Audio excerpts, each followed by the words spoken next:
So these 84 asanas, which are the fundamental yogasanas, are 84 ways to make the body into a passage. It is not necessary, actually, for everybody to do 84 asanas. If they do one, it is enough. Usually hatha yogis, serious hatha yogis who are taking hatha yoga as their path to liberation, practice only one asana, just one asana. It is difficult for a thinking mind to understand why would somebody spend his whole life trying to sit in a particular way. But if you learn to sit right, if you just learn to hold your body right, everything that you need to know in this universe you can know. Because this is known as asana siddhi. If you can sit in a posture, stable and comfortable, for 2.5 hours, then we say you have attained to asana siddhi, that you are in absolute comfort and at ease in a particular posture. That is asana siddhi. If you achieve this, everything that you need to know, one can know internally. How is this possible? How can by sitting you can know everything that you can know? If you have a television at home, television is just a box with a little bit of electronics in it. But it becomes a world by itself. The whole world can stream into this place that we call as a television, or this box that we call as a television, simply because there is a receiving mode.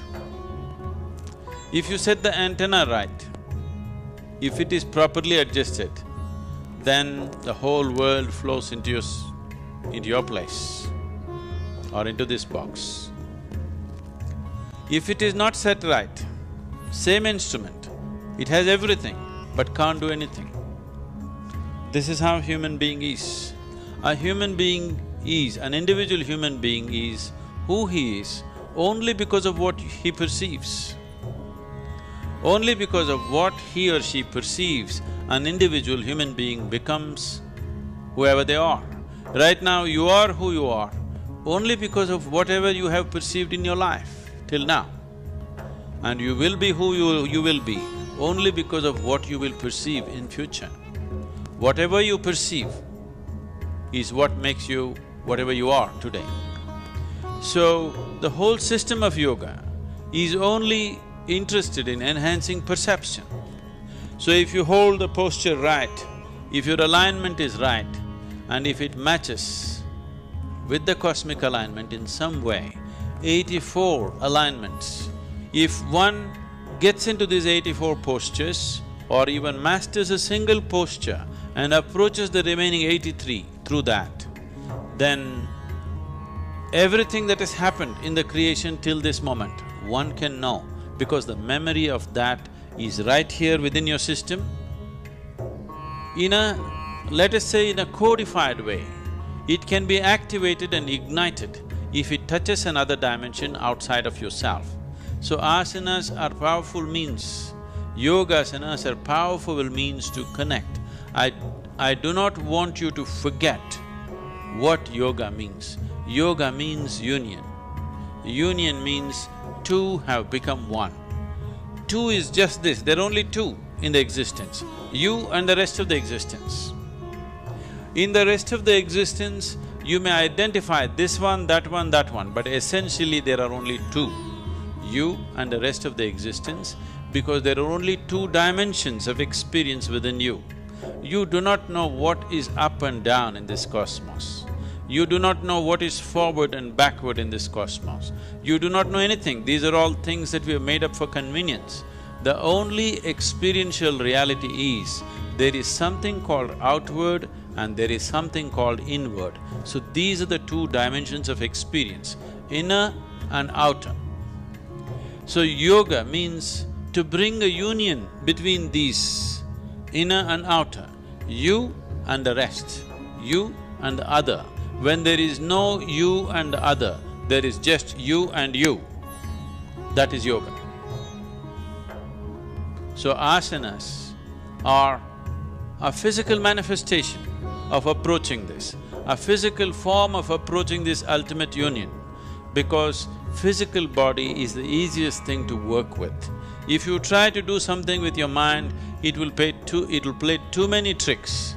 At least with the body, you know whether it's doing it right or not doing it right, whether it's cooperating or not cooperating. A mind, if you push it too hard, it will play all kinds of tricks with you. It will make you believe all kinds of things and dump you the next day. But body is not like that. It is a reliable factor. If you work with it sensibly, the yogasanas will definitely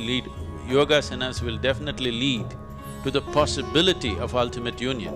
In the meantime, by getting into the postures, before all this alignment with the ultimate happens, inner alignment happens, which will naturally achieve a chemistry of healthfulness, joyfulness and blissfulness, and above all, balance. Balance is something that modern societies have ignored and they're paying a huge price for today. Whatever may be your intelligence, whatever may be your competence and education and qualifications, if you do not have the necessary balance, you will not succeed, you will not go very far in your life. So, the most important thing for people who are seeking to be successful, people whether they're working in corporate sector or they're political or they're military or whatever field, the most important thing is balance. Only if you have a balance which is not disturbed by external situations, will you be capable of making use of the competence and intelligence that you carry within you. Otherwise, the most wonderful qualities that one may have will all go waste simply because of lack of balance. And Hatha Yoga means balance.